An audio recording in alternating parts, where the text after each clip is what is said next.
So ഒരു couple IVF ചെയ്തു, അവർ success ആയില്ല, അതായത് അവർ പ്രഗ്നന്റ് ആയില്ല, ഇനിയും അവർക്ക് IVF ചെയ്യാൻ പറ്റുമോ എന്ന് നോക്കുമ്പോൾ നമ്മൾ മനസ്സിലാക്കേണ്ട ഒരു കാര്യം, ഒരു IVF സൈക്കിളിൽ അതായത് ഒരു എംബ്രിയോ ട്രാൻസ്ഫർ ചെയ്യുമ്പോൾ നമുക്ക് സക്സസ് റേറ്റ് 50% ഉള്ളൂ. അതായത് നെഗറ്റീവ് ആവാനും പോസിറ്റീവ് ആവാനും ഈക്വൽ ചാൻസ് ആണ്.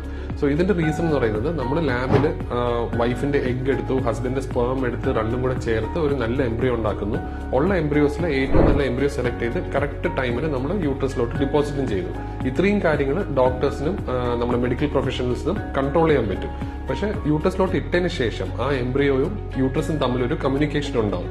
കുറച്ച് കെമിക്കൽസ് അങ്ങോട്ടും ഇങ്ങോട്ടും റിലീസ് ചെയ്ത് എല്ലാം ഓക്കെ ആകുമ്പോഴാണ് യൂട്രസ് എംബ്രിയോനെ റിസീവ് ചെയ്യുന്നതും എംബ്രിയോ അതിനകത്ത് കയറി വളരാൻ തുടങ്ങുന്നതും. സോ ഈ ഒരു പ്രോസസ്സ് എൻഷുർ ചെയ്യാനായിട്ട് നമുക്ക് പറ്റത്തില്ല. അതായത് ഇങ്ങനെ തന്നെ കമ്മ്യൂണിക്കേഷൻ നടക്കണം, അല്ലെങ്കിൽ എക്സാക്ട്ലി ആ രീതിയിൽ തന്നെ പോകണം എന്ന് തീർച്ചപ്പെടുത്താൻ നമുക്ക് മെഡിസിൻസോ പ്രൊസീജിയേഴ്സോ ഇല്ല. അതുകൊണ്ടാണ് 50% നെഗറ്റീവ് എന്ന് പറയുന്നത്.